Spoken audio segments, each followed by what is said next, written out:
हे बघा, हे तुमचा मायक्रोवेव्ह ग्रिल कन्व्हेक्शन आहे. याच्यामध्ये तुम्ही एअर फ्राय पण करू शकता. मला वॉर्मिंग एअर फ्रायमध्ये काही पापड फ्राय करायचं आहे, केक करायचं आहे, तर ते म्हणजे कन्व्हेक्शन. कन्व्हेक्शन कुठे आला इथे बघा. कन्व्हेक्शन म्हणजे हे बघा कन्व्हेक्शन. कन्व्हेक्शनमध्ये तुम्ही सिलेक्ट केला तर 180 डिग्री, 180 डिग्रीला इथून मी 10 मिनिट 1 मिनिट सेकंड देऊ शकतात.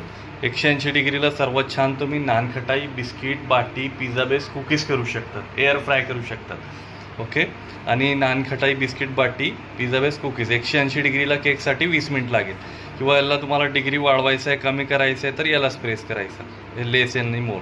हे बघा, हे डिग्री वाढून राहिली आणि कमी पडते. केलं समजा हां, 180 लावलं की मग त्याला हे लावायचं असलं, आपण मिनिट लावायचं असलं तर मग हा इथून हे मिनिट 10 मिनिट 1 मिनिट हे दिलेलं आहे आणि स्टार्ट करायचं. 180 झालं की बंद होऊन जाईल का ते? हा, ऑटोमॅटिक ऑफ होईल. वेळ झाला की ऑफ होतो तो. ओके.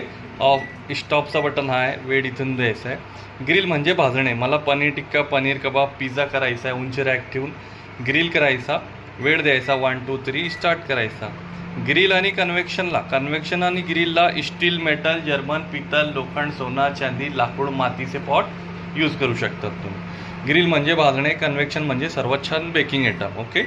त्याच्यानंतर याच्यामध्ये मायक्रो दिलेला आहे. मायक्रोमध्ये टपरवेअर, बोरोसिल, प्लास्टिक, फायबर, लाकूड, मातीचे पॉट यूज करू शकतात तुम्ही. आता मायक्रो मोडला मला केक बनवायचा आहे, नानखटाई, बिस्किट बनवायचं आहे, तर मायक्रो सिलेक्ट करावा लागेल. 800 डिग्री, तर डिग्री इथून कमी होईल. 680, 480. मी केक ठेवला लाकूडचे, मातीच्या पॉटला आणि इथून वेळ दिला 1 2 3 4 आणि स्टार्ट. नानखटाई, बिस्किट, बाटी पण करू शकतात तुम्ही. ओके. हा स्टॉपचा button. Okay.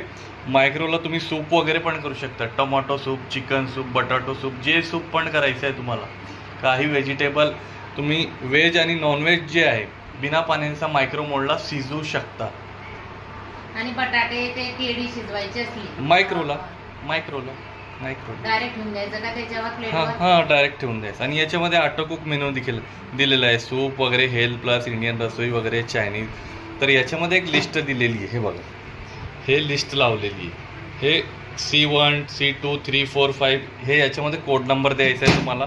For example me soup केला, SO1 आला, स्टार्ट केला, होत नाही. लेस आणि मोर केला, 0.3 स्टार्ट केला. 22 मिनिटाला सूप रेडी होऊन जाईल.